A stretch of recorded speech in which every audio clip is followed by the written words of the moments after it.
now. It's a little bit more uneasy, isn't it, Emma? When it's windy and wavy like this, you're trying to control the boat and steer it so that's not pulled around as you sit in the starting blocks.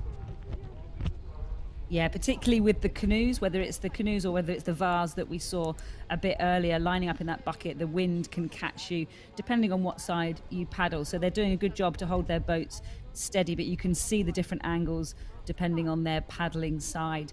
But they're under starters orders, and let's hope they get away nice and cleanly.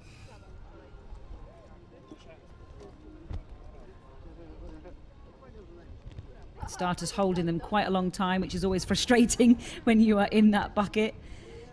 But they look like they're away now, really. And Beth Gill from Great Britain in lane 7 got a really good start out the bucket, timed her first stroke to perfection. Katie Vincent also, as expected, exploding out in lane 4. But don't forget lane 8 from France, Durang just keeping in the race there alongside Beth Gill, and they're both chasing down the Czech Republic Rahova and Vincent over in those middle lanes. So Vincent looking pretty comfortable, Jen, already up into her stride and looking like she is moving that boat comfortably, in complete control of this heat. Yeah, she makes it look so easy, Emma. You can see she's got a very upright position there.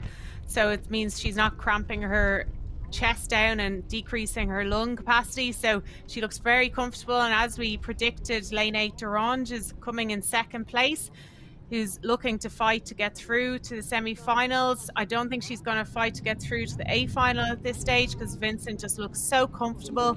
She's got great hip movement there, propelling the boat forward as she goes down this lane. Looks to be in great ease, to be honest, not under any stress as she comes through the final 200-meter mark. And Durange now in second place, coming through, with Bethany Gill having a great race also, coming through in third place there through the last 200 meters. So Durange doing a little bit of a pickup there, but I can't see her being able to come back at Vincent now at this stage of the race. Vincent looks very controlled and very smooth and very efficient, and she's just looking now to get through to the finish line in first place, probably trying to save as much energy as possible so she doesn't, empty the tank in this heat, and she'll be able to save energy then by not racing the semi-final and going straight through to the A final. As she comes into these final 80 meters of the race, Durange is trying to make a comeback here, trying to get up on her tail, but I think it's too late now to try and get the first place. I think Vincent will cross the finish line here now in first place. Yes, here's Vincent in lane 4, crossing the finish line first place, with Durange in lane 8 coming second, followed by Czech Republic in lane 5, I think. And we'll have to wait to see the confirmation of those results to see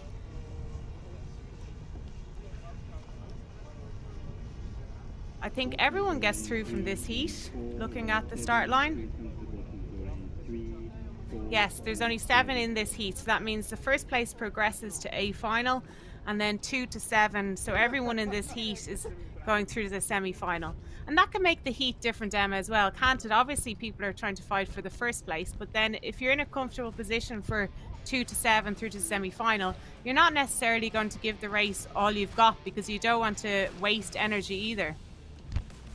Yeah, and I think we saw elements of that this morning. I think people that found themselves in the race with Amy Fisher obviously decided to kind of take their foot off the gas pedal and cruise through to the semi. Possibly similar things have happened here. I think actually there were some nice looking races at the start, and then I think they settled down knowing that they were going to head into the semi. So important to have those strategies and those tactics as well, because I think Vincent had that one sewn up. But really impressed to see Beth Gill looking strong again after her first outing after surgery last weekend. So great to see her getting through to a semi.